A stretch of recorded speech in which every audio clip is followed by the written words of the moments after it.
Hi everybody, welcome to another video where I'm going to share with you a presentation that I gave to the Fibro Support Network in Canada back at the end of May. Now May is Fibromyalgia Awareness Month, and I was asked to give a talk just about how I use photography to help me cope with the constant challenges of fibromyalgia, but also to give a bit of background to who I am for those that hadn't heard me speak before. I had spoken to the group back in October 2024.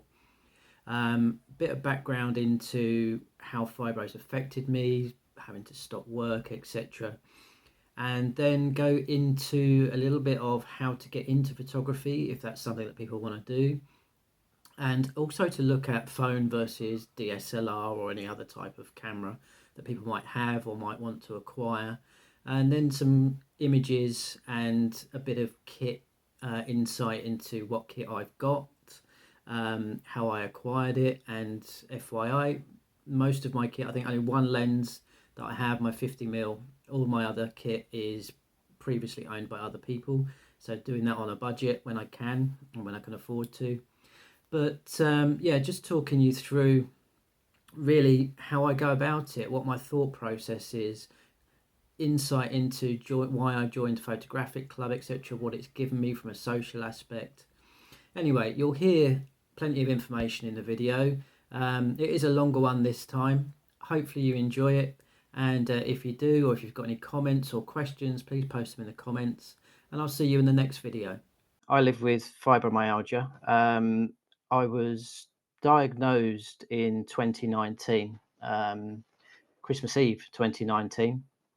But I'd been having symptoms for quite a few years before that. Actually, the more I look back on it, it was decades with, sort of food intolerances and other bits and pieces. And since living with it seriously in terms of it stopping me functioning mentally and physically, you look back further and you see sort of start joining the dots together, and there's a few nodding heads I can see.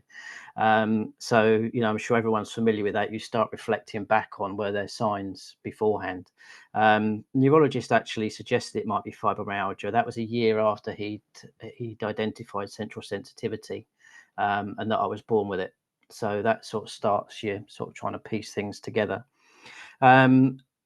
I do photography. My that is a hobby.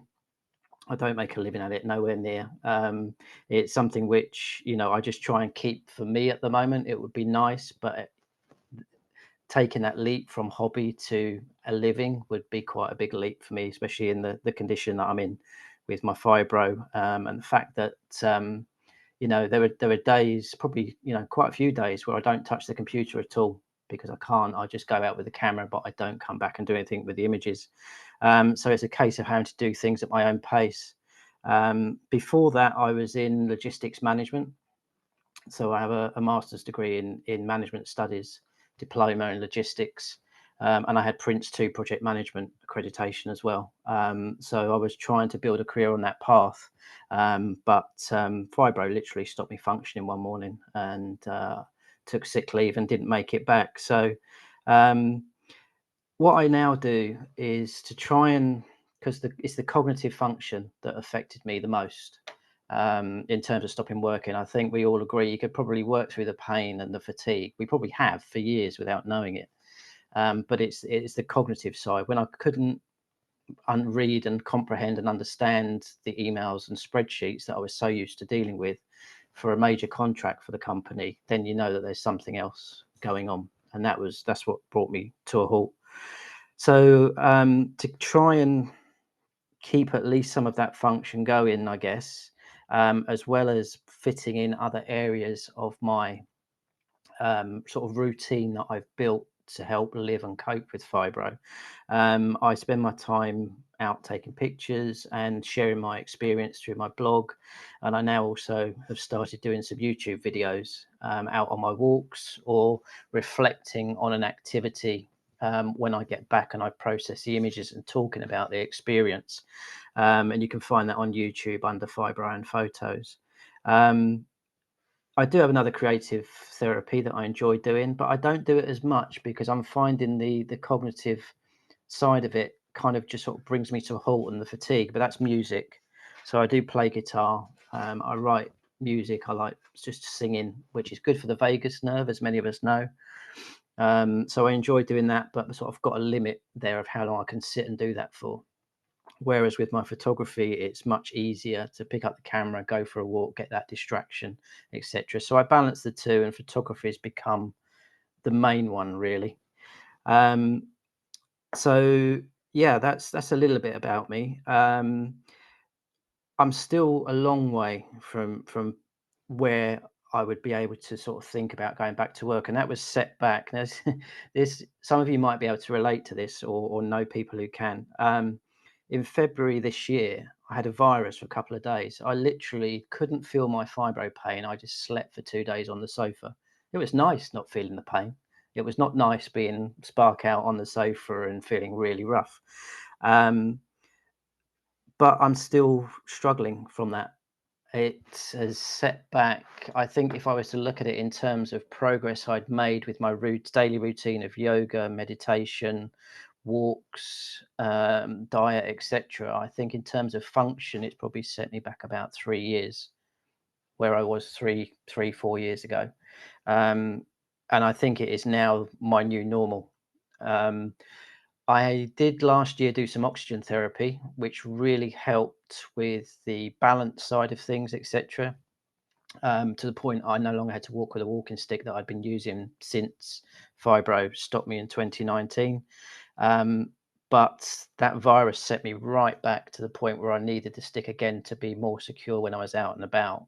I've returned to oxygen therapy, but because of the fatigue, it's an hour's drive each way to get there. That's the closest one.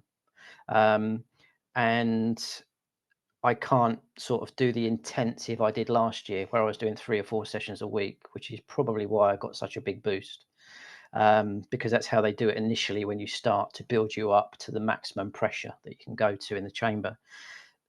So I've gone back. I get a little bit of a boost. I feel it tail off later in the week, but I'm just going to make the most of 10 sessions that I can get the benefit. I know it's doing my body good, but it's not giving me the function benefits that it gave me before.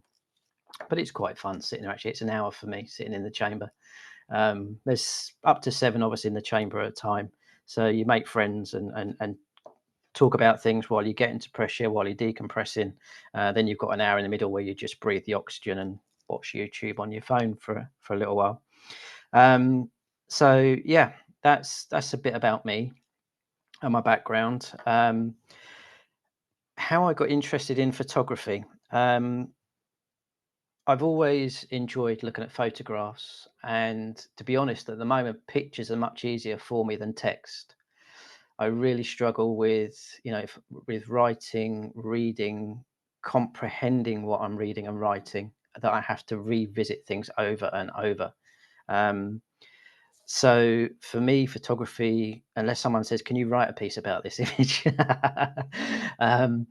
Then that's a real challenge. Writing my blog post is a real challenge. I'm not planning weeks ahead, but I'm starting them weeks and weeks, and just sort of taking my time to piece them together. But images are easy. I can just share the image and say, "What do you think?" I went on this walk. Here's a few images from this walk that I like. And I think after so many years of doing it as a hobby, as well, I'll show you in some of the slides I have. I didn't want to kill you with too many slides, so I'll do a bit to camera, then I'll go to some slides, and then maybe come back to screen just to make it a bit more personal. Yeah, I'm finally getting to where somebody said this today. Actually, we meet every Monday for coffee, the local photographic club. We meet on a Wednesday evening, but we meet for a coffee on a Monday morning as well. And somebody said they're actually now at a point where they're taking less images because they're looking at quality, not quantity.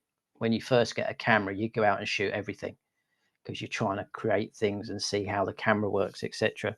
And that was me in the early days. I also have always been creative, so going down that corporate route always felt a bit of a struggle, but it felt like it's what I should be doing to earn a good living, support the family, etc., and build a career.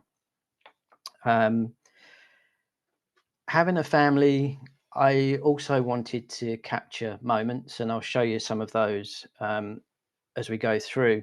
And I guess it's probably a project, not one that I'd ever publish. But my son was a footballer from age, I think, about 7 through till 18, and up to the age of 16 for the youth teams he was playing for. Um, the team allowed me to take pictures of the team, of the boys playing. So the parents got images of the boys in action, and the boys like seeing themselves in action. Um, and we've now got somewhere on the shelf next to me. I put together an album, and out of about 500 images, I was able to put a sequence together of 300 images, fill the album with some still images, so that we've got those memories to flick back through. So it helps, capture moments. We've got lots of images of him growing up, and of us doing things. Um, and yeah, I think that's where a lot of us start with taking pictures of family and that sort of thing. So when fibro hit and I knew I had to get out and get some fresh air, I like being outdoors. We've got woodland nearby, we've got a canal, we've got a nature lake area, reclaimed quarry just down the road from us. So I'm really lucky where we live, um, as well as being close to London and other big towns where I can do street photography. Um, it was the thing that sort of got me out the door, and it slows me down by having the camera looking for photos as well. So I'm not just going out and trying to get 8,000 steps in, if I can manage that. But I'm looking for photographic opportunities, or I'm going to a certain location because I haven't been there for a while. I just want to see what it looks like, and or I'll take a different lens, and I'll take you through my kit that I've got, because I know that might be a question some people have. What kit do you use? um, so photography, especially sort of being an outdoor photography, helps me get out and about, as part of that self-management side of things. My main interests are landscape. It started with landscapes, but when you've spent 5 years walking the same areas, sort of pretty much on a weekly basis, out every most days, but on a weekly basis, you'll rotate where you're going. Um, it kind of gets a bit samey. You've photographed the seasons and you've captured this. And to be honest, our winter this year was very mild. And I mean, we had months literally of just grey sky. So quite uninspiring, no hard frost or anything like that. So I was seeing you guys with snow and getting a bit jealous on Facebook. I just wish, we're right in the middle of England and nothing. It was just bland. It was, real challenge. So when we had day trips to London with the camera club, it was sort of quite a relief actually to go out and do something different. So I've got more and more into street photography, going out and capturing things happening on the street. Now in Leighton Buzzard, I would say it's a bit more challenging because there's not generally someone walking around with a camera like there is, say, in London, where everyone's got a camera and they're taking pictures. But I have started sort of trying to, not brave really, but just sticking my neck out a bit and taking my camera when I go into town, or just going into town with the camera just to see and thinking, because I watch a lot of YouTube videos of other photographers, so London, US, that sort of thing, for street photography, and I think that's a nice sort of perspective of a location. Is there somewhere close to me that I can do that? So that could be in Leighton Buzzard, it could be in Milton Keynes, 10 minutes up the road, a 10-minute train ride up the road, where we quite often have to go for shopping. So the other day I took my camera and did a little walk around Milton Keynes while I was walking from the station to the shopping centre and back again. Just overdid it on the steps. I did over 12,000 steps that day. But it was hot and sunny, and I was just distracted so much, but I could feel my body and my legs grinding to a halt. And it's a 20-minute walk to from the station to the shopping centre, and 20 minutes back, plus what you do in the shopping centre. And then I was doing kind of the back streets, so working my way back down by looking at the back streets of what was there, because I'd never really explored it, since it's always, developing and new things are coming along. Um, but just taking those opportunities, trying to use, when I'm going somewhere, take the camera with me. But it doesn't always have to be the DSLR camera. It doesn't always have to be, the big ones. I'll mention in a minute. Jacqueline asked me to do phone versus DSLR. So I'm going to do a bit of that in a minute, and it just sort of talks about that, using that as an introduction. I joined the photographic club in April 2024, and they have sort of internal competitions. They have competitions against other clubs. That's not why I joined it. We have evenings where we have the internal competitions and judges come in and say their piece and then go, and they give it a score. That really doesn't mean anything to me, because I put in what I want to share and my interpretation of the subject, or if it's open, then I put in what I think is my best images. To me, it's about the social aspect. It's having people to go out with after spending 4 or 5 years, but a lot of time on my own, going out with my camera, and that side of things. And that's been really nice, especially with day trips to London, because we're helping each other see opportunities and learn how to use cameras and things like that. When I joined in the April, and in the October, I was asked as part of a members evening, can you do half-hour presentation? This was just before I spoke to you guys. Can I do a half-hour presentation on how I use photography to cope with my condition? So I use that as an opportunity to educate the club members on what fibromyalgia is, and they were absolutely gobsmacked. And this is one of the things I found generally. It led to doing another talk in the town to over 100 people at another club that meets. And overwhelmingly, the support has been positive of how do you cope with that. Yes, I'm absolutely wiped out afterwards, but doing those talks, and then also with the photographic club, sharing images I'd done before joining the club and showing. And I didn't just do, here's my pictures. What I did was think about this, I naturally went into coaching and sort of, change the white balance, have a go at this. What are you looking for? This is a street image. It's blurry, but it still works, because that's street photography. You capture the moment and you can tell what the moment is, but it's not crystal clear. But the support, once they knew what I was coping with, because you don't get to talk to everybody, because you turn up on a Wednesday and it's into whatever the session is, whether it's a judging session or whether it's a speaker, that sort of thing. If you're at coffee mornings, you get to meet people more and talk and share and that sort of thing. But talking to the whole club really helped them understand what I'm coping with. And I'll be honest, at the age of 54, I'm one of the youngsters. So it's a club generally of older people, closer to my parents' age, a lot of them. But we get on great. And some of them have got challenges, so when we go out, we're all very mindful of each other, who can do what, and what we do is we meet at the station, we get the train into London, for example, and we'll get to where we're going. So last December, somebody said, okay, I'm going to organise a trip down to Battersea Power Station. So we went down there, and we'll get to the location, and then we'll say, right, okay, we'll look at our watches and go, right, meet at this time for coffee. There's the coffee shop. And we go off and do our own thing. Excuse me. Or we'll get into pairs or whatever. We'll just naturally disperse and then come back together, and then we'll perhaps go on to another location and then do the same thing. We went down to Chinese New Year in February. That was my doing, because I'd done it the year before on my own, and struggled. But I wanted to go back. Now I knew the lie of the land as far as the location and how to shoot it. So about 7 or 8 of us went down, and we did the same sort of thing. I said, right, we got to where the parade was going to pass really early. I said, right, pick your spot on the curb around here. Don't move until the end of the parade, and then we'll go down to Trafalgar Square. And then we did that, dispersed. Some decided to go home early. A couple of us stayed longer and did different shots and that sort of thing.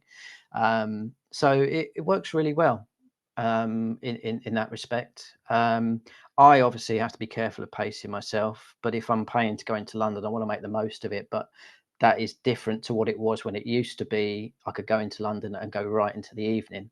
It's now a case of, I know that come early evening, I'm going to be getting back. If I want to go in for nighttime shooting, I'd have to go in later. But evenings are my worst time of day. For Fibro, it's when it, probably with a lot of you guys, it's when it really starts to ramp up again in the sort of late afternoon, early evening. So yeah, it's I think the fact that I was given that chance to educate, for want of a bit better word, share my experience and what I was coping with and why I do photography, and then share my photography, that met with their approval.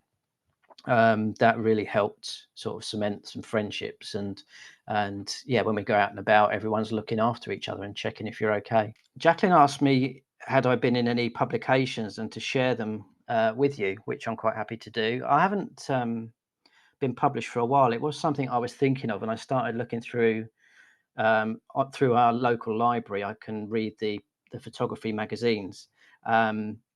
And I was having a look at, putting a gallery and that sort of thing, but it's just another thing to think about. And when my brain's in the right place, I might choose to do it again. It's not something I'm overly concerned about, but it's nice to see it in print when it happens. Probably the biggest thing that I've been published in is actually a book from 2011 now. I'd only just had the camera for a short while, and I thought I'd enter into, this is an annual competition. I think there's one in the US, Canada. So I know there's one in the US. I don't know if it covers Canada or if you have your own. Landscape Photographer of the Year. It's quite a prestigious thing, where then they have an exhibition that travels around the railway stations and other areas in the UK. And I took this image you can see on the right of your screen, just practicing long exposure at the railway station, which at the moment we live quite close to, a couple of minutes away. And I entered it and I got shortlisted. I couldn't believe it. Nor could my friend, who's been a commercial photographer for over 20 years at the time. And it got shortlisted in a section about the railways in the UK. And it was included in the exhibition. We got invited to the awards evening in London, and it was published in the annual book that they do of all the images that are shortlisted, the winners, the shortlists, etc., the highly commended. Then there's some magazine sides. So off the side of that publication in the book and the competition, the Amateur Photographer magazine in the UK then included it's called Lines in the Landscape. So they included the images from that section of the competition. So my image got published in that magazine, which was quite nice. And I obviously go out and buy a copy of the magazine every time my images are in it, because it's nice to have it to refer to. Then I can't remember what date this one is, but then I started thinking about, okay, can I sort of get my images included in a magazine? And magazines are always looking for content. This was May 2012. And this was very early on in my sort of venture into photography, really. I was just starting to learn about it and use it. I understood the basics. And they said, yeah, we can include your images in a gallery. And here it is published. I think it was over about 3 pages. Image you can see here is my son when he was a lot younger, just practicing with a reflector, etc., to get a nice black and white shot of him. Got quite a few nice images of Ben. And then just walking through the local stud farm. I used to be able to get up for sunrise and stay out for sunset, not so much now. So my photography and the type of photography has changed. Yeah, that's an image from one of the local reservoirs. And yeah, we haven't seen ice like that for a long time. Trips to the coast when we can, the red arrows. And this is one of the local locks on the canal at sunrise. Sunrise now is something I would probably be able to get out for it, but I found out last week how tough that would be when my son's girlfriend has just got a puppy, and we had him for a few days while they went away to the Mediterranean. And yeah, getting up at 5 o'clock to take him out to the park, because we don't have a garden. The park's right next door to where we live, thankfully. But just being up that early, I could tell how bad my fibro was in terms of my balance, my function, etc. So both of us came back and had another little sleep, me and the dog. Now this is interesting, because you never know when something's going to get picked up. This image was included in the Amateur Photographer magazine. I think it was a few years ago now. I'm trying to read the screen for a date. I can't see. I've got the hard copy here. January 2023. So the top image here is mine. And we had a couple of days where it got really cold in 2022, and I went to the local woods that I always take a wander through sometime in the week to capture it while it was looking white. And by tagging their hashtag on Instagram, they messaged me and said, could we include your image and a bit of text about it in the magazine? So you just never know where you're going to be found. Hashtags are well, they're a nightmare. For me to try and remember which ones to use, so I don't overly stress myself about it. Which ones are the best, which ones are going to get you seen, because the algorithms are always changing, etc. So this really was, a nice surprise that this got picked. I still tag them in the appropriate posts that I put up where I think, if they see this, I wouldn't mind it being in the magazine, or them sharing it on their feed. But you never know. So that was the last time. That was the third and last time I was included in a magazine. I was asked to go through what do I need to take up photography. Now, photography is, you've only got to listen to other photographers on podcasts or watch YouTube videos of photographers that are posting their shoots, etc., that they're doing their images. It's very subjective. It's art at the end of the day, and so art is subjective. And the basic thing I would say is that to take up photography, if you want to train your eye, etc., you just need whatever you've got that can take a picture. So that can be your phone, it can be a compact camera. Some of you might still have, well, we still somewhere got a film camera. I know film photography is really expensive these days compared to what it was. Digital has taken over, or you might have a bridge camera or DSLR, that sort of thing. You might not know how to use them, but you've got something that can start taking pictures, and it's a case of learning what you like or what you would like to take pictures of, what perhaps, if you want to get really creative, what style you might want to create and how to get there. And a lot of mine is, apart from learning from people about camera settings, etc., in terms of how I now use my camera, like my music, to be honest, a lot of it is self-taught. I I investigate how people do things, how they're creating things. I like a film look, and I've increasingly been drifting, and I think I've finally found the look or several looks that I like for my images, which harks back to sort of the Kodachrome color films that there used to be. And some of those I sometimes desaturate them a bit to give them a bit more of an aged look. Um, but I now play with the camera and change the settings, which a lot of my friends at Photographic Club had never thought of doing. They're scared to go in and do that. And it's something that others of us are encouraging them to do and play around with it.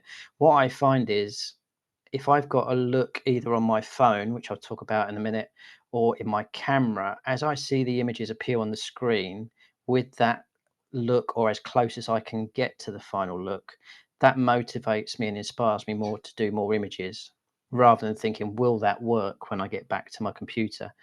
Because another issue I have is using screens. Looking at the screen now, I've got the yellow filter on, etc. But using screens, being under artificial lights, anything that flickers, even driving down the road, down the tree-lined road where the sunlight kind of creates a flicker effect through the trees, that will really affect my vision and my head, etc. So I'm trying to get, and I think I'm as close as I'm probably going to get at the moment to having the final look of image in the camera. If I want to put it in another bit of software and process it, I've also then recreated that look and tweaked it a little bit to make it look a bit more polished. And I can just press a button and convert all my images to that look. So it's a case of sort of building your knowledge base. And remember, I've been doing this since about 2010, and I'm only just getting there. But I think living with fibro has given me the time, but it's given me nothing but time to immerse myself in my photography as something to try and give me some focus and keep my cognitive faculties working as best as I can with something that interests me. As my neurologist said, that's your acorn, chase it. He referred to it like Scrap from the Ice Age movies. You know, he's obsessed with his acorn. He says your photography has to be your acorn. Just keep focusing on that and following that, because that's the one thing that will keep you going. Another question to ask yourself is, what's your objective with your photography? So is it just purely capturing family moments? Do you want to do landscape photography, street photography and events? You know, I'm this year I made a promise to myself, I'm going to try and make the most of the events that are on my doorstep or very close by. So Leighton Buzzard High Street I was in recently for the May Day Fair. We went to Bletchley Park, home of the Codebreakers, which is a 5-minute train journey up the road towards Milton Keynes, for a 1940s/VE 80th celebration event where I'd never seen so many people dressed up. And then we've got other events in Milton Keynes in the summer, in town in a couple of weeks. We've got the Pride event. We've got a big lunch event where they fill the high street. So it's perfect opportunity to practice just going out and shooting people where there are other people taking pictures as well. And that takes the pressure off of wondering if someone's going to approach you and say, what are you doing? Do you want to photograph vehicles? Could be nature, it could be wildlife, travel. Jacqueline had a fantastic trip to the Antarctic a while ago. You know, that sort of thing. You definitely want to capture as much of that sort of thing as you can for memories in the future. And remember, with digital photography, it's once you've got the kit, it's relatively cheap to make mistakes because you can just delete the image. And if it's not what you want, you can take multiple images of a subject, of a situation from different angles and pick the best one. It's not like film where you were restricted to 24, 36 exposures and you were worried about using them up and not having enough film. And ask yourself what creates the image, the camera or the photographer. You know, well, you could pick up my kit and you would create completely different images, because it's about how you see what's in front of you, whether it's, you know, the scene in the street, an event happening. You will focus on different bits. Some people will focus on the whole big picture, just capture the scene. Some people will put on a big lens and focus on little bits of the image, little parts of it. I do that quite often when I'm in the woodland. I'll put on my long lens because I'm not finding inspiration, so I'll zoom in on little bits of the landscape. And I've just found out recently that's called intimate landscape photography. So that's also something to think about. Yes, I seek inspiration from other photographers, but I don't aim to copy them, because we all see things in a different way. So phone versus a camera, I mean a DSLR camera or other type of camera compared to your phone. The thing to remember is that phones have come a long way. You know, they are very depending on the phone you've got, phone and model dependent. There are people with the latest phones, the latest whatever models they are. I'm not tech expert, by the way. So, you know, as far as what your phones can't do, I'm afraid I'll have to leave that up to you. But there are people now making a living through doing video and photography on iPhones, Samsung phones, whatever they are. And also, there are now phones with kit from high-end camera manufacturers like Hasselblad and Leica. Now, these are the manufacturers where their cameras are way out of a lot of people's range. I mean, a Hasselblad body costs about £11,000 for the latest model, without the lenses. And now they're putting this kit into phones, which makes you appreciate why these phone models will probably be so expensive. But they've also got more in them, like a lot of the modern cameras have. And my cameras, my DSLR cameras, are not up to date. They are both 2007 models. So there is a lot of tech and a lot of things now been added to cameras that can help you do the sort of photography you want, but they can also probably baffle you if you're starting from scratch. So the question is really, do you know what your cell mobile phone? I went out for a walk and I thought, what's the best way I can just demonstrate what my phone does? Because what I've found in my phone, it doesn't shoot high-end images that I can go back and completely redo in software, called a raw file. I'll talk more about that later. It shoots in the final JPEG file, so the amount of processing you can do on it before you overdo it on the image is limited, compared to a raw file. But I found actually that the phone has got some presets in it, and like I was saying earlier, the presets actually give me a film look that I like so much that I'm kind of using it like we used to with the old compact cameras, where you just point and shoot.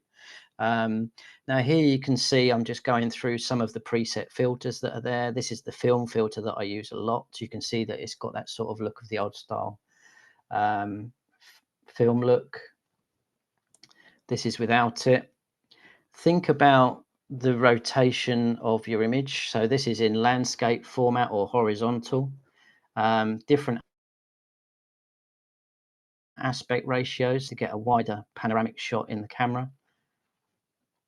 1:1 is a square crop, which is quite nice for a lot of images. I use that a lot actually on my phone, but it's nice on the phone compared to my camera that I can do this and I don't have to crop and everything else. I look at a scene and I know what format I'm going to take. And then we've got the 4:3, which is like the old film cameras. Going back to my old favorite, the film look. And you can see that it just creates that high contrast, slightly desaturated look. This is actually a view from the woods that I go to. You can see where we live, just in the distance somewhere. I use my mouse and point here. And the railway goes underneath the woods. A little bit dark on that image, but what you will find is that if you just sit on your sofa and play with your camera. Now I'm touching the screen because where I touch the screen changes the exposure. And then I've found recently that I've got a slider where I can adjust the overall exposure of the image. And this is all kind of semi-automated. Here I'm going into macro, flipping the phone upside down so I can get as low an angle as possible. It looks a bit horrible at the minute, but bear with me when you see the image, and that's the shot it takes. This is not my Coke bottle. Somebody had, rather conveniently for me, but unfortunately for the litter pickers, had left their bottle of Coke behind on the bench. And this is just a bridge looking over the canal, just playing around with the settings. It's still in the sort of the film look, but you can see that I'm playing with the exposure, trying to balance it a little bit.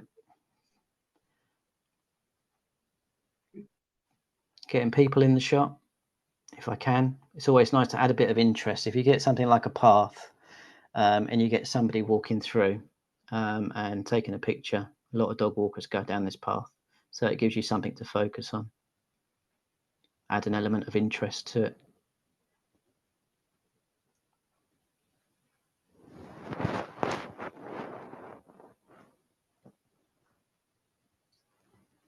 And then it's got a bit of a zoom. One thing to be careful with on these types of cameras is that once you start going, this is all digital zoom, and you'll notice that it pixelates. So it starts breaking up the image if you zoom in too much. You won't get high quality image. But I've found that up to sort of 2x zoom is enough. But I tend to know what crop I'm going to use. This is panoramic. So I've literally gone into the panoramic mode and pressed the button and done a sweep from left to right, and taken a shot of the canal, and then a few more shots as I head home. Not bad for phone. I know I'm actually finding that I'm using my phone a lot more, especially if I don't want to take the camera out with me, or I'm not sort of feeling it. I know I've still got a camera. This is the macro mode, and you can see it gives what we would call a shallow depth of field. So the depth of field is how far from front to back you've got in focus. So if I just pause it here, and you can see that we've got these mosses growing on this wall here next to the canal. They're in focus, but it's got a very shallow depth of field because we're in macro, so we're focusing on these. and it's thrown out in the background, but you've got a hint of people in the background walking the path, etc. So it gives you some sort of feel for the scene, but not the whole scene. If you have a less shallow depth of field, a deeper depth of field, as you finally sort of go towards the back, you would then have everything in focus. You can get, it depends on your phone model, but I know, for example, for iPhones, there are lens attachments you can get, where you can then do different things with the lenses, whether it's wide angle, zoom, that sort of thing. It's a case of shopping around. I mean, I know there was a talk at Camera Club recently by someone who purely does phone photography. I wasn't there, I wasn't able to see it, but it's encouraged. There'll be some image I'll show you in a minute. Between this talk and the images I show you when I was out with this individual, they've gone out and bought the iPhone 16 because they just really want to be able to sort of think, you know what, quick, whip it out because I haven't got my camera in my hand, and take some images while I'm walking. It's easier, you know, that sort of thing. But there are attachments, depends on your phone model. Although there are third-party manufacturers making attachments for phones, but it's not something I've researched. Some of the sort of extreme latest phones with the high-end camera kit in them, they've probably got a lot built into the tech in the phone already. Okay. But this is why it's worth finding out what your phone can do first, and then working out, you know, what else do you want to do with it, and looking at the kit that you'd need. That would be my advice. So this is portrait mode on my phone. Oh, excuse me. Portrait mode on my phone. That just woke me up. Dropped my phone. And here I just did some still life. So I'm gone into manual settings now on my phone, and I'll talk about manual settings in more detail. But here I'm changing the ISO, which is the sensitivity to light of the sensor, which equates to what film used to be. So 100 ISO was for use in brighter conditions. 400 was a standard, and the higher you go, the more noise you get in your image, where you can see sort of grain in your image. This is shutter speed that I'm changing, and it's the ISO, it's the shutter speed, and it's the aperture, how big the opening is for your shutter, that determines what your image is going to look like. So here I've overexposed it because I wanted the wall that's behind me now, against these flowers, to show you what sort of effect you can create by playing around with these settings. You can see here, you know, vastly overexposed, but some people like these sort of images, and it depends what takes your fancy, what sort of thing you want to create.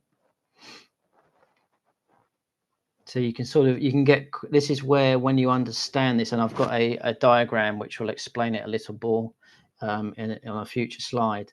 This is where it gives you a bit of an idea. This is changing the white balance. So it will adjust. The white balance is there to adjust for whatever lighting conditions you have, whether it's sunlight, shade, artificial light, etc. But you can also use it to be creative and add more tone and color to your images, which is something that was a bit of an eye opener when I was mentioning that to the talk I was doing at the Camera Club. You know, you can go for a real cold white balance, which is what you would use under tungsten light to make it look white. But then if you use it somewhere else, it makes it look blue. And this is the aperture, the focal range.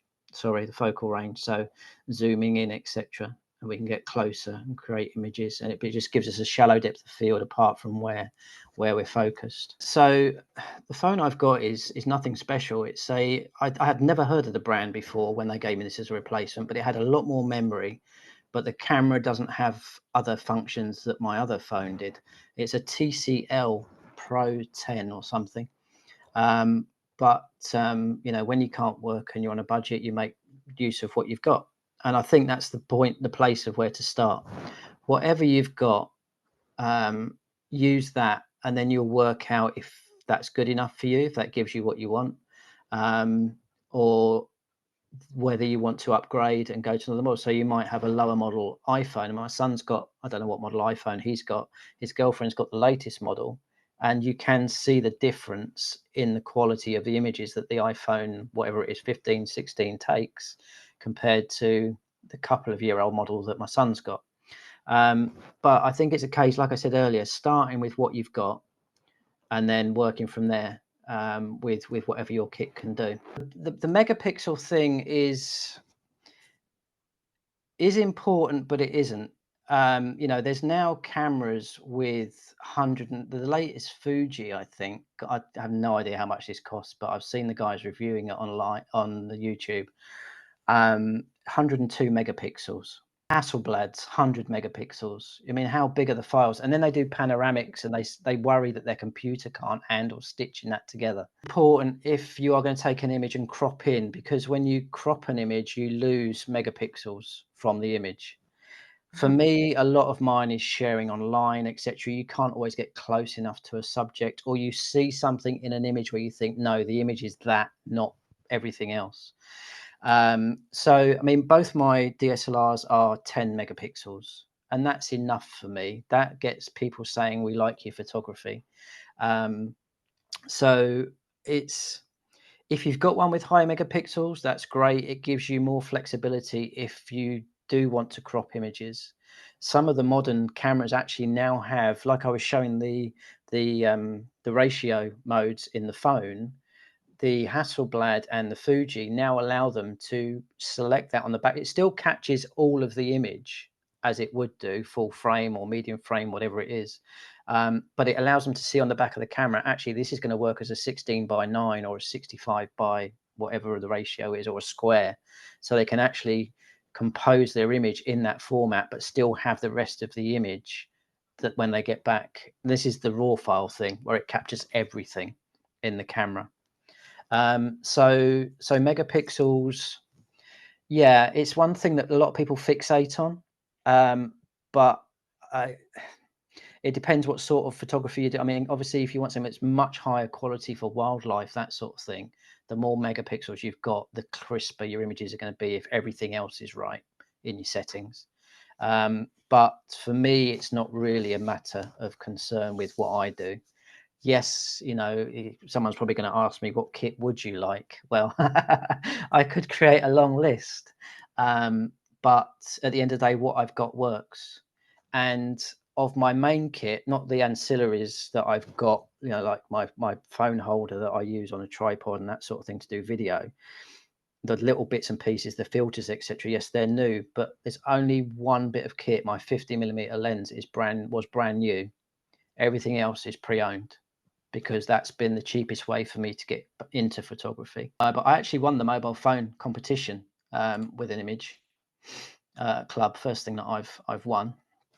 But it kind of got me thinking, well, what else, you know, I can use my camera out and about. So I'm now using it to scout locations. So these are some images I took on a previous trip, not the more recent one where I had my camera, but this is just on the phone when I needed to go and do some shopping in Milton Keynes, just walking up from the station. So we've got some really nice bright images. I've processed them in the film look, which is why they look slightly desaturated. Different formats, square, 4:3, some are 16:9, but just looking for opportunities to practice street photography. So where's my mouse? The top middle one here, waiting for these individuals to step into that bit of light. I saw it. I was standing. There's a lot of underpasses that go under the roads in Milton Keynes to keep the traffic flowing and keep pedestrians safe. You just walk under an underpass rather than having to cross roads. So I was stood under there. I could see the light next to this hotel. I was just waiting for these individuals to step into it. This is the market. Obvious reason for taking that is the color. Same here with this one in the bottom middle and this one here. This one's about the reflection. So I was walking through the market and I saw this window on the right, and I was waiting for somebody to step in so that I could get a double image of them and the market behind there. Just playing around with stuff that I'd seen other people do. And this is a cafe here. I like the look of the window, etc., and the staff are in there getting organized, ready for the day ahead. This is London. Now, the last time I went to London, there's actually my latest two videos are of this day in London in March. But instead of carrying my camera with me, because I was thinking of doing some video on the way, and I did do some video, but not a huge amount, but mainly for the journey to our location or our locations. We went to 2 locations that day. But here I'm shooting as we were on the underground. So this one here, the image, I can't believe I got this. And my friend, this is what encouraged him to get his phone and take some images. I was just snapping away. I'd already taken a different shot of this girl solitary on the platform opposite with the posters and the name of the station. The train went through and somehow I managed to frame her in the window of the moving train. And we both stood there with our mouths open. You never know. And this is the joy of digital. You can just click away. This is a similar thing, but the posters have lined up with the faces or silhouettes in the window of the train as it pulls into the station. I was facing in towards the inside of the train. And my mate was looking out as the doors opened to let people off at Liverpool Street. He said, "Dale, get your phone ready. There's a shot." So I turned around and there was this gentleman sitting there next to this advertising and the sign. So I just had to capture that. And then there's street images. This is at the back of Waterloo Station. And this is looking towards Petticoat Lane, a famous street in London for its market. As you can see, you know, a lot of different sort of size images to try and get this is where the phone comes in. I can change the ratio of the image and see what it's going to look like in a split second and take the image rather than having to crop and adjust it later on. This was at Cromer Beach on the Norfolk coast when we were visiting parents. I was having a really bad fibro day. I had my camera with me, but I was in a lot of pain in my back and sensitivity. So I just walked along with my phone and took images with the film setting. This is a nice shot. The colour of the discarded shoe, forgotten shoe, matches the blues in the sea. So I focused on that and got the shallow depth of field, but you know where you are, you're at the beach. Reflection down here. Beach huts. You see a lot of pictures of the beach huts in the UK, but you've got leading lines here, and this is something I'll talk about in composition, but as it's come up here, you've got lines here that lead you into the distance. They all converge, and the line is being led to go towards the distance here with the railings here, the line of the beach, the horizon, etc. This is where getting inspiration from other people helps, and looking at pictures that you like. What style, what sort of photography or art do you like? What is it about it? And you know, these are some of sort of the basic composition things. And I guess a lot of you will know, if not all of you will know, that when you look at something on your phone, it either, yes, that's a nice picture, or no, I don't like that. What's wrong with it?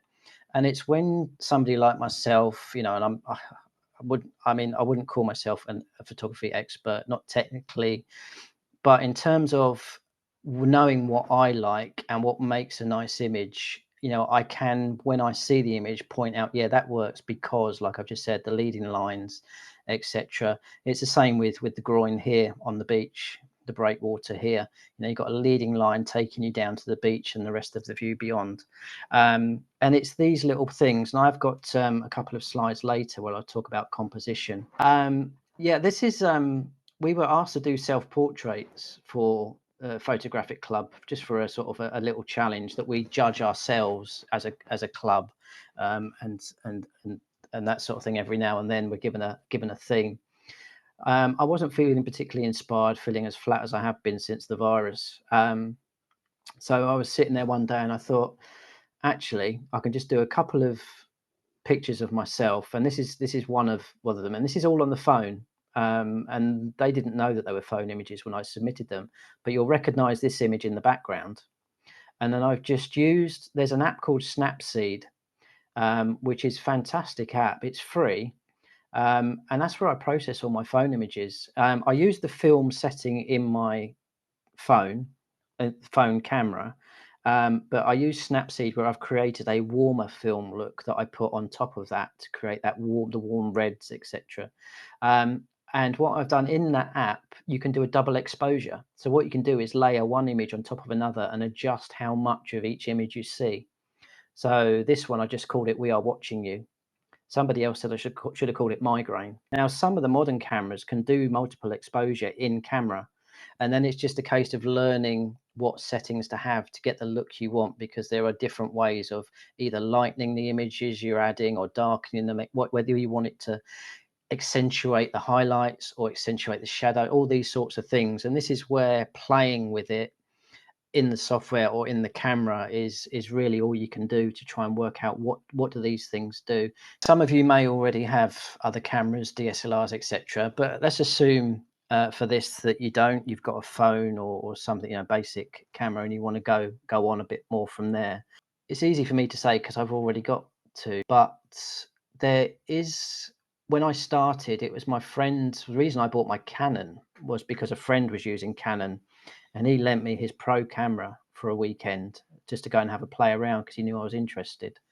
So I would say, if you don't already have one, but you are thinking of going either DSLR, mirrorless, bridge camera, etc., think about how you can have a go with them without too much expense. So have you got friends or family that you could borrow kit from to have a play, or maybe they could show you how to use it if you're going somewhere?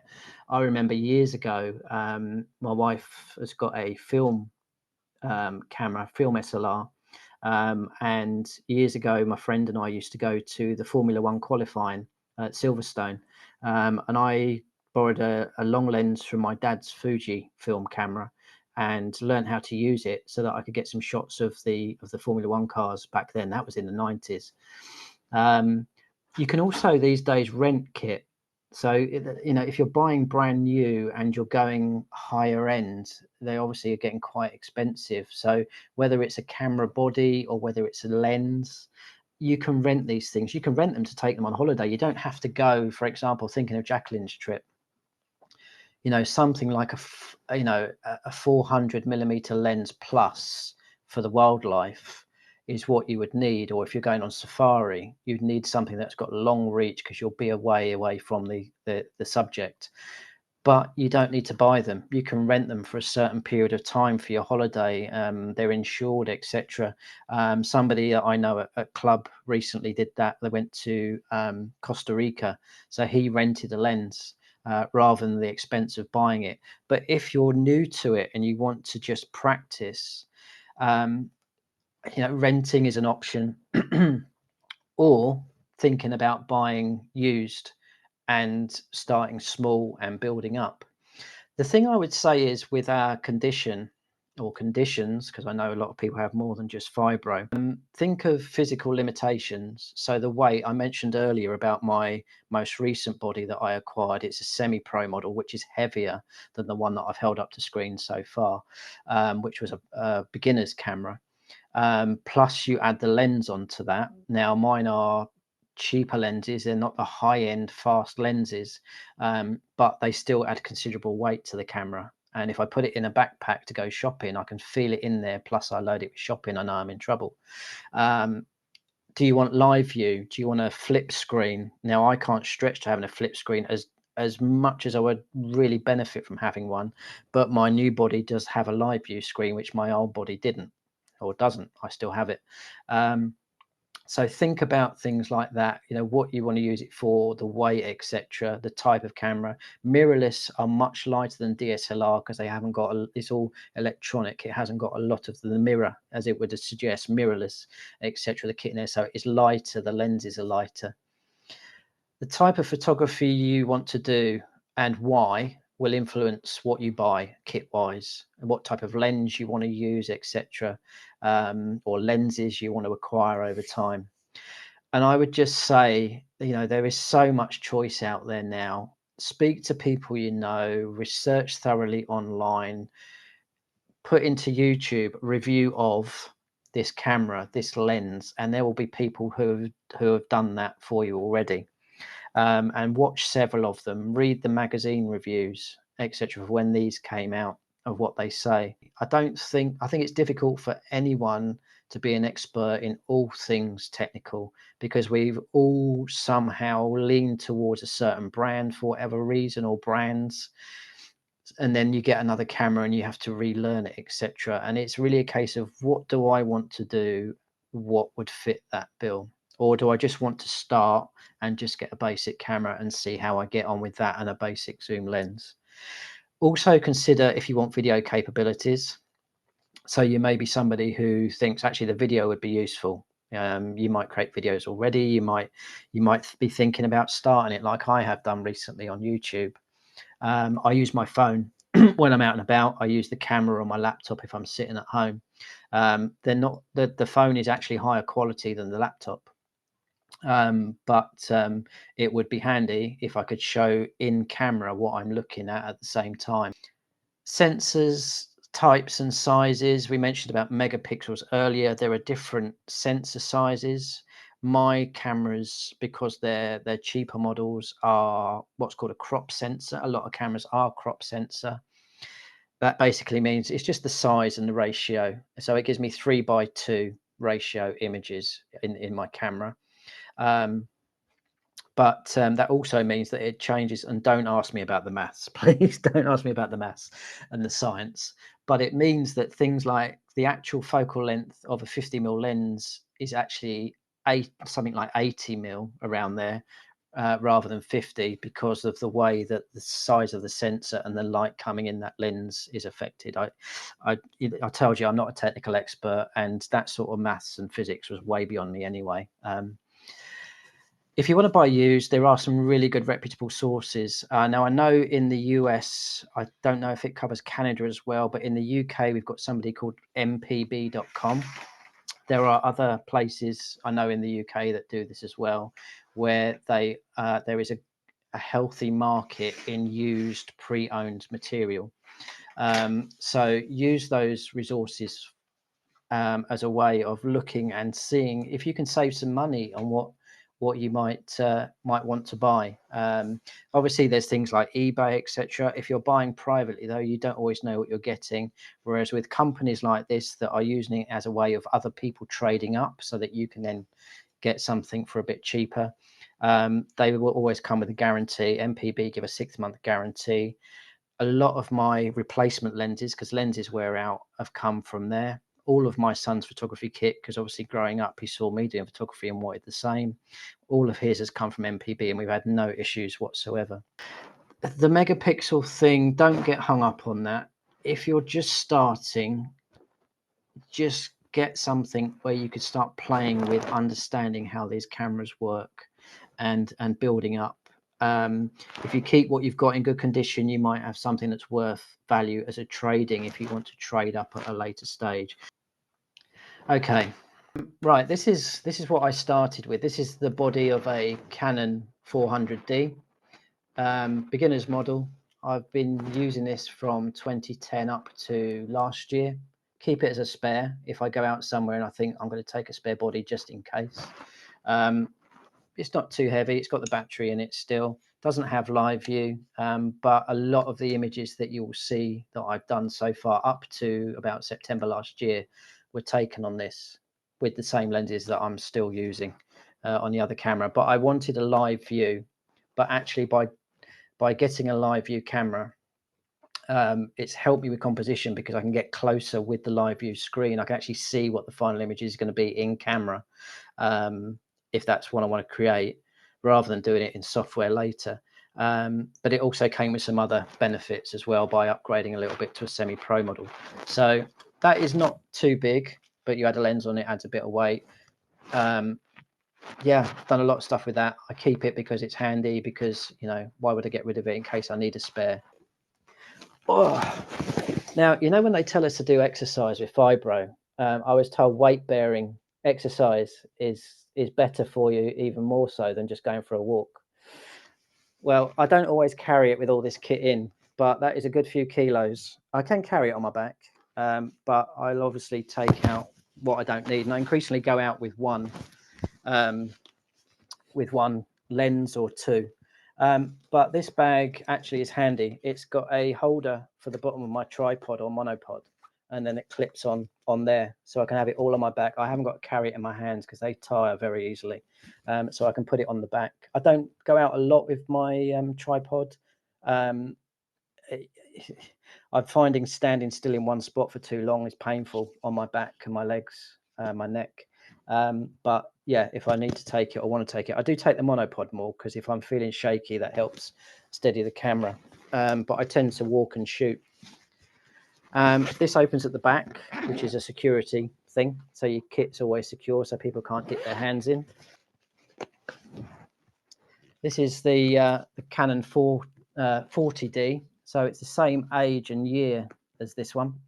A little bit bigger, you can see, quite a bit heavier, but it's got more function in it as a semi-pro model. Now these are both 2007 models, and I bought this last September. And just to give you an idea, that is, you know, ideally I'd like to have had the flip screen, because I do a lot of low down shots in the woodland, etc., low angle photography, so I can't bend and see the screen too well, but it's better than not having one. So I went with what I could afford, and I got that for £68 British pounds, used in excellent condition. It had barely been used, about 17,000 shots from the previous owner, came in the box, and that was MPB. So this is just an idea of how much you can save if you just want to get started and just have a camera to go out and shoot with without all the bells and whistles, because the modern cameras have got so much in them that if you're just starting, you won't touch half of, well, nowhere near half of it. I probably wouldn't, and I've been shooting for years. You know, things like flip screen and that are all handy, but unless I'm going to go pro, there's no point investing that sort of money. I can't invest that sort of money. Yeah, and I bought a couple of really quality spare batteries, Duracell batteries, for the camera. So I've got a couple of those always charged up. They last ages actually in this camera. And then this takes quite an old form of memory card. It's called a CF card rather than an SD card, but most cameras take SD cards, and you can research the fastest card your camera would take if you wanted to do shots where you're rattling off multiple shots in a few seconds. The cameras generally is sort of, I think this is about 7 frames a second. So it's not a huge amount compared to the modern ones, which they call machine gun fire, where you can do thousands of shots in a second. And you need a really fast memory card to take those. Otherwise, the camera will get stuck and have problems. So there's all these little bits and pieces to think about when you're buying them. But you can easily research the fastest card that your camera will take or cope with, or ones that might be too much for the camera, etc., or vice versa. That holds about, it's only 4 gigabytes, so but I've got 4 of them. It holds about 300 images. The bit on the bottom, by the way, that's the tripod. That's for fixing it to the tripod. And I tend to use this because a neck strap hurts my neck. The sensitivity ups, it really throws me off balance, and is very sore. So I use a wrist strap, which is quite handy, because if you're doing street photography, you can just walk along, put it around your hand, and I can just shoot away. This is a standard, it's what's called a kit lens. You'll hear kit lens mentioned if you're looking into these sorts of things. This is 18 to 55 millimeter lens. It's, when people say lenses are fast or slower, these tend to be a bit slower. It refers to how big the opening of the aperture is that lets the light in.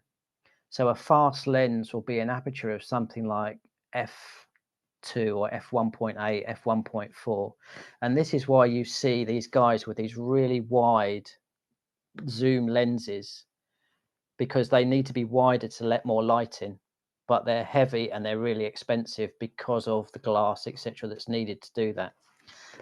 This I can replace for something like about £50, because they do fail, because up until recently this was the lens I would use the most, but I've now changed that to other lenses because my style and my eye is changing.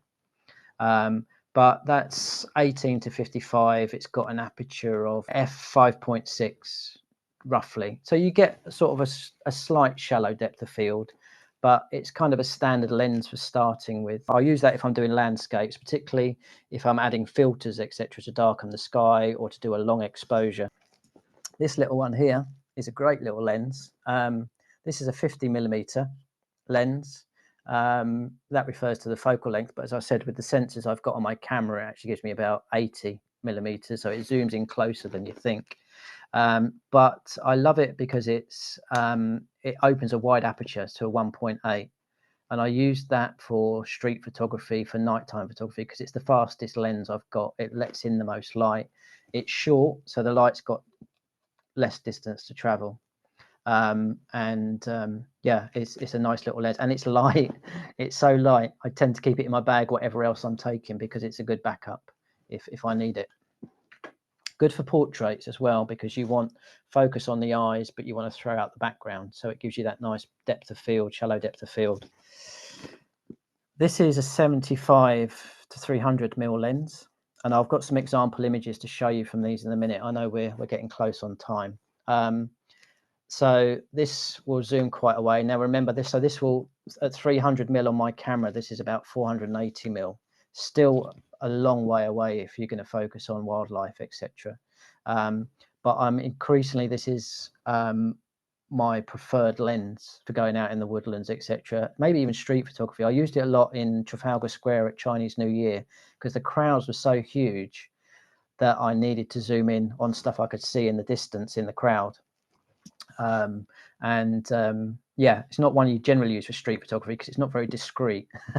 Normally for street photography, you don't want to be seen. But when you're at an event, actually this comes into its own. And again, don't ask me to explain the maths or the physics of it. It compresses the light in a way that gives you a shallow depth of field, even at the sort of the smaller apertures. So it's a lovely lens. I like the look and the images that it gives me. So that is one that gets a lot of use. Now, this is one that I've never had anyone say to me with all my used kit, when people are walking around me with brand new Fujis and everything else, that they've got kit envy. But if you look at my latest video where I go to some tunnels underneath Waterloo Station in London, people are encouraged to do graffiti, I took some cracking shots with this. I went with this in my bag, although it's heavy. It's a fisheye lens. It's an 8mm fisheye lens, and you can see, I don't know if you can see, it's curved on the top there. So it gives me a 167-degree view. And I'm using it increasingly. It's for creativity and trying to get shots. It's not a Canon lens. It's a Rokinon, or Samyang as they're called now. But I bought this used, £165, 5-6 years ago, because I wanted to be more creative and give a feel in the woods that you feel like when you're there, that the trees are right above you, and this gives that curve to those trees, so it makes it all come together at a point. Or if you're in a building, like I was in Norwich Cathedral a couple of years ago, and I shot straight up right in the middle of the church, and I got from end to end in the image. I have to use it manually. I can't do the settings in the camera, but that's good. It's like the old-fashioned, or the older lenses that you would have where they were manual. So you set your distance and your aperture on the lens, and then I just change my sensor sensitivity, the ISO in the camera.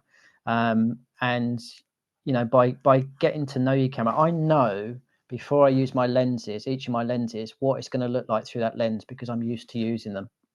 So I have an idea. I'd researched the arches that we went to a long time before we decided to go in March, and I knew that this was the lens I was going to use.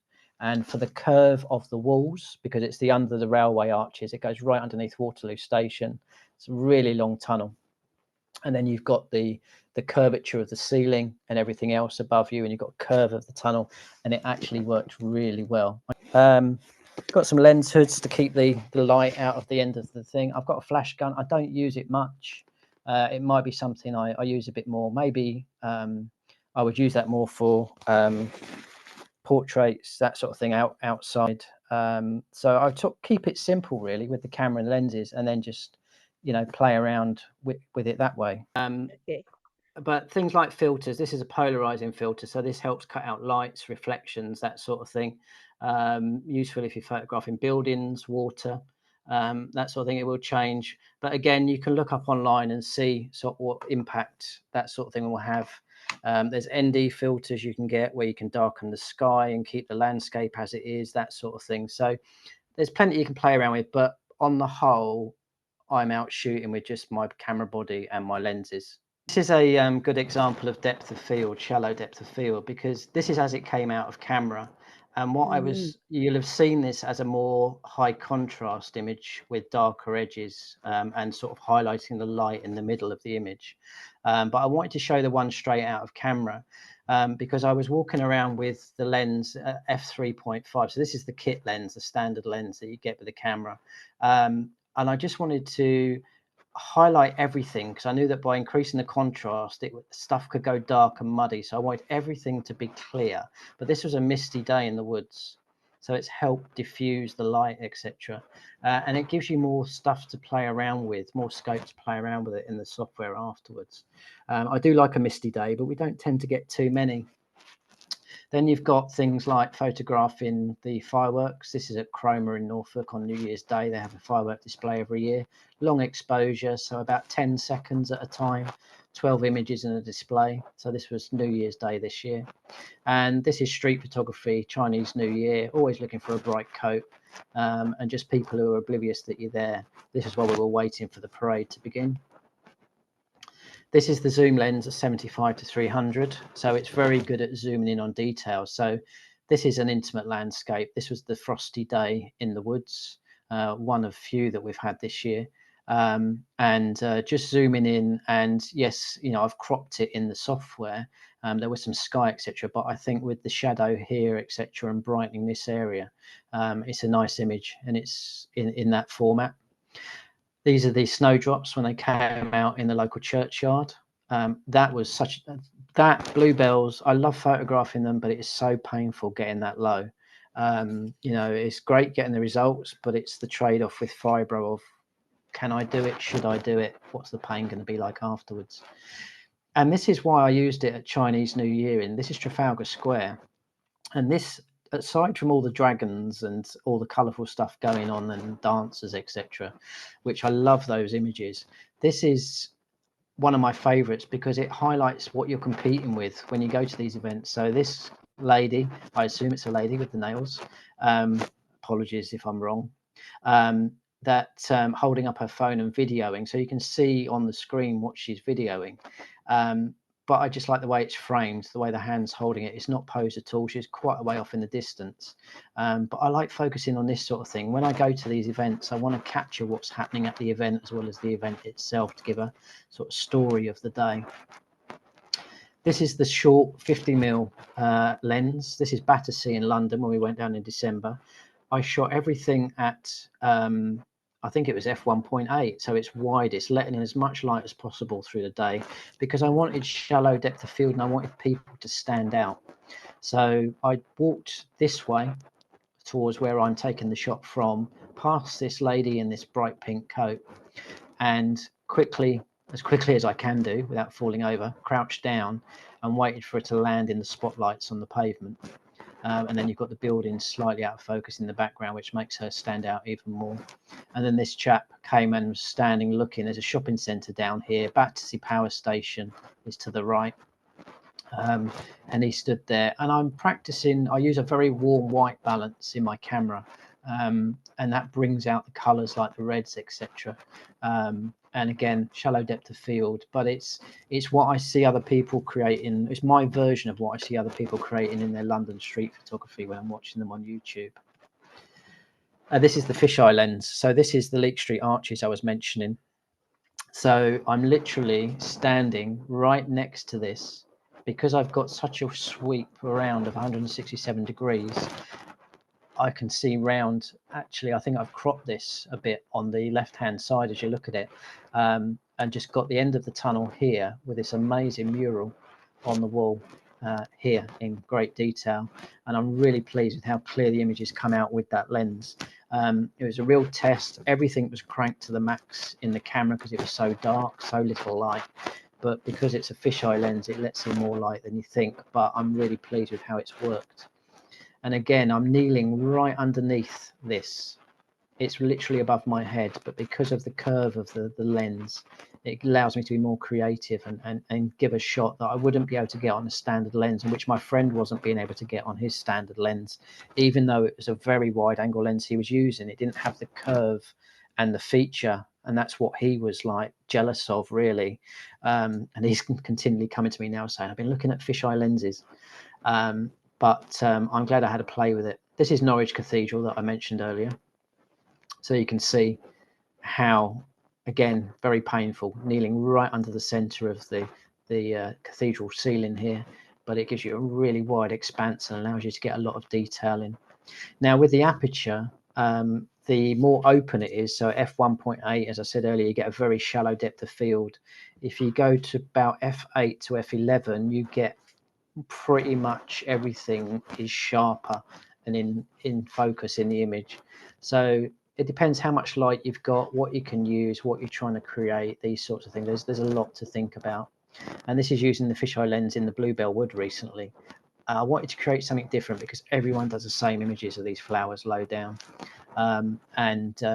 Yeah, just getting really low down underneath the bluebells that are at the edge of the path, and then just tilting it back, hoping I was getting my shot. And you get the curvature of the trees coming in above, etc. This one going up into the sky, and you've got the grasses in the foreground.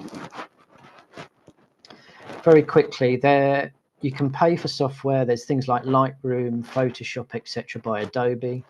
Now on a monthly subscription. When I started, you bought sort of the latest version, and that was it. You owned it.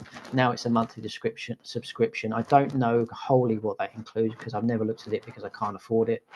But there are other options. Canon software actually comes with the cameras, which provides you, or if you've got a Canon camera, other manufacturers probably do similar. But Canon comes with its own software which you can process images in. It's not as detailed and in depth as Lightroom and Photoshop, but at least it's something to get started with. And it can also help you play with the settings in your camera settings to work out how you want to set your camera up to get a certain look and feel of an image if you don't want to do too much processing. And then there are open source free alternatives which I use. One's called Darktable, which is a raw imaging process software, and GIMP. Now I treat that more like a Photoshop replacement, but I think it will also process raw files. Now a raw file is one where, regardless of what you see on your camera screen, it's capturing every bit of detail, all the colors, etc. So you could shoot in the monochrome setting, but you've still got a full color image when you download it out of your camera. So that's what a raw file. It captures all of the data so that when you put it in this software, you can manipulate it like you were manipulating it in your camera. So you've got all the data and you can do a lot more to the image without destroying the quality of the image. Whereas if you shoot in a JPEG format, that's like a final image format, and the more you process it, you can go too far and it will start spoiling the file. But these are non-destructive. Whatever you do to an image, you can always go back to the original and start again, or you can go back a step, 2 steps, etc., whatever you want to do. So it's non-destructive as far as the original file goes. This is the basic skills part that I was going to cover. I've mentioned the ISO, which equates to what the old film sensitivity used to be to light. You've got your shutter speed and you've got your aperture, how open the aperture is in the camera, letting in more light. Now, it seems a bit odd, but the smaller the aperture is, the more in focus and the more detail you get in your image, the greater depth of field. The wider it is, the more shallow depth of field you get. But it's when all these come together. So if you adjust one, you then need to adjust the others to get your exposure right. If you want to get perfect exposure, the camera will tell you when you've got it perfectly exposed, depending on what you're changing on any one or all of these settings. If you're in manual mode, or whether you're using some of the semi-automated modes like aperture priority. So you're setting the aperture, but letting the camera do the other stuff. Or you could do shutter priority. I want it to be at this speed because I've got a fast moving subject, or I want it at this speed because I want to get motion blur. Then you have to change the rest. But quite often, because there's certain looks and effects I want to create, I will over or under expose an image to create what I want. And that's what you learn as you play with the camera. If you're going to photograph in natural light, look out for harsh contrast of light and shadows. It might be what you want to create. It might not be. So just be aware of it. If you're going to photograph people, make sure you don't put the sun so it's straight in their face, have it to the side of them. And if you're going to photograph people, make sure you get focus point. There's different focal points in the camera. You can change them. You can change it so that you've got the focal point that's on the eyes. If the eyes are in focus, then the image will work. You can look for diffused light, so a cloudy day, etc., or you can get diffusers or create diffusers like a net curtain type thing, but you can get them where they sort of they'll fold up and you can carry it in your bag and you can diffuse the light so it takes the harshness away. Expose for the highlights, because if you blow out the highlights, if they're too bright in an image, you can't recover the detail. But if the shadows are too dark, it's easier to bring the detail out of the shadows when you're processing your images. Ensure you have a fast enough shutter speed. There is maths about if you've got a certain focal length on your lens, your shutter speed should be at least that. So a 300mm lens, it should be at least 1/300th of a second to avoid camera shake and blur. But that's all things that you can learn and look at when you're going through the basics. And look at the different modes. All cameras have a lot of presets like portrait mode, sport mode, etc.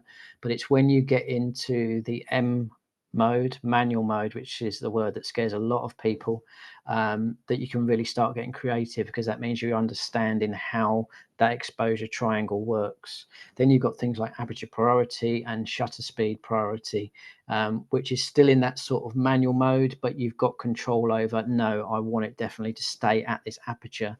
So that stays the same, and I'll let it choose the other settings in the camera. Some you can put to full auto, others you can play with them as you want to do. It depends what you're photographing, the speed with which you've got to react. A little bit about composition. I've mentioned leading lines and that sort of thing. So this is another one from Leek Street. The rule of thirds tells us that compositions work when we've got thirds. So we've got this bit here taking up a third of the image and 2/3 of the image over here. We've also got a third here where the tunnel disappears into the dark. This is one of the entrances to the tunnel. And then we've got 2/3 up here. We've got leading lines of the girders up here and here. We've got the pavement leading in here. We've got the face looking in. So you'll get a gist from what I've already said about leading lines of how that works. Similar with this, it's not quite a third on the bottom, but I was trying to get scale with the trees and get the detailing of these branches here. But we've got a leading line with a path, and actually quite fortuitously, I've got people just in the distance that you can make out. In the processed image that you will have seen elsewhere, some of you, or in my original presentation I did in October, I've gone a high contrast, and then I've increased the exposure in this area here as though the light is beaming into here, which focuses your eye down that path and towards these people. This tree is in the third on the right, and then we've got 2/3 here. So that's one of the things to think about. I've mentioned RAW files versus JPEGs. JPEGs are fine if you're practicing with composition, etc., and you just want to get to know your camera. Once you get to want to be more creative, I suggest that RAW files are what you look at. If you're so inclined, it's worth joining, going to workshops with other photographers who'll be able to help you with your settings, etc. Find ones that offer the sort of photography or do the sort of photography that you like. Just to learn your camera, or join the local photographic club where I'm sure they'll be happy to help you out. And just to finish with a few points, main tips, just shoot. When my son was growing up, my mum would want him to pose all the time, and I just would say to her, you've just got to take pictures of him being him, doing his things. Like me with football, I've just got to shoot them doing their thing. You'll see the shot, you'll capture them. Whatever you capture, they're in action. This is a couple of images I've taken of my son with my parents and the dog when we visit them, and they actually love these. Now, judges hate this sort of image at Camera Club because they want people facing it. They've got this idea of what is the best image. Well, to me, these say a lot more. These are moments. Me and my wife were walking behind them, and they were walking down the path. The son's having quality time with his granddad and nan, and you don't want to disturb that. You don't want to stop them and pose because it won't be natural. This is them naturally chilling out as we walk through the woods. And the same at the coast, the two of them just staring out to sea, enjoying the coast. On a day out there, I sat on a bench behind, just rest my back and legs, but also knowing that actually I'll be able to get some nice candid shots of them. I mentioned multiple exposures earlier. I wanted to test myself in my creativity, and I wondered if at Chinese New Year I'd be able to capture some images that I could layer and create a multiple exposure image that would sort of sum up a part of the day. So each image is 4 shots. There's an image that's highly it's been overexposed in the background to create a pattern in the background, which is where you're getting some of these lines and patterns and colors from. Then there's 3 images of the girls dressed with their parasols, and what I've done is I've overlaid them, used various settings in the software, and then erased bits to blend them in together. The first time I've done this, it gives me a fibro headache. It really is, takes a lot of concentration, but when you start seeing the result appear, these have both actually got a lot of positive feedback from people online and also in the camera club.